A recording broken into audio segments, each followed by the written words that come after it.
Customer Service Sinergi untuk Peserta atau MCS Super menjadi solusi bagi BPJS Kesehatan di Kabupaten Kampar dalam menjawab keresahan yang melanda di tahun 2018. Cakupan kepesertaan yang masih rendah, angka kunjungan kantor yang tinggi, kepuasan peserta dan dukungan pemangku kepentingan yang rendah, hingga bentang alam Kabupaten Kampar yang luas namun minim akses karena pembangunan yang tidak merata adalah beberapa kendala yang dialami BPJS Kesehatan dalam memberikan pelayanan kepada masyarakat. Ada 3 tahapan dalam pelaksanaan MCS Super. 1. Tahap pra-pelaksanaan merupakan tahap yang paling penting di mana kelancaran kegiatan bergantung pada perencanaan yang matang. BPJS Kesehatan melakukan mapping urgensi keluhan masyarakat dan jarak tempuh, lalu berkoordinasi aktif bersama pemangku kepentingan untuk menentukan jadwal dan PIC. 2. Tahap pelaksanaan. Tak hanya melakukan pelayanan kepada masyarakat, masing-masing PIC pun saling melakukan sosialisasi program JKN. 3. Tahap pasca pelaksanaan. BPJS Kesehatan melakukan evaluasi terhadap keseluruhan rangkaian kegiatan agar menjadi masukan perbaikan bagi kegiatan berikutnya.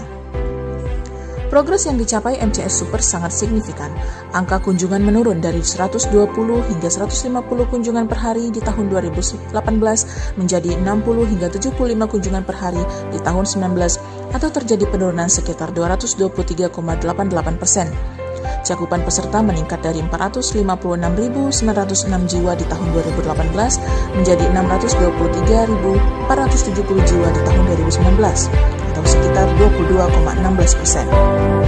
Kepuasan peserta pun meningkat dari 87,2% di tahun 2018 menjadi 99,3%.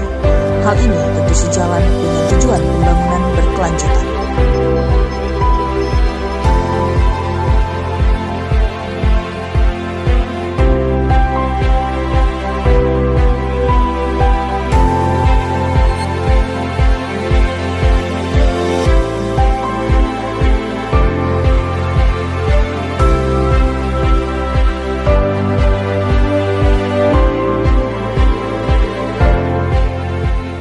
Manfaat dari BPJS adalah sangat membantu sekali untuk masyarakat yang kurang mampu khususnya masyarakat Indonesia, karena saya sendiri mengalami bagaimana susahnya apabila masyarakat terkena sakit dia tidak memiliki BPJS.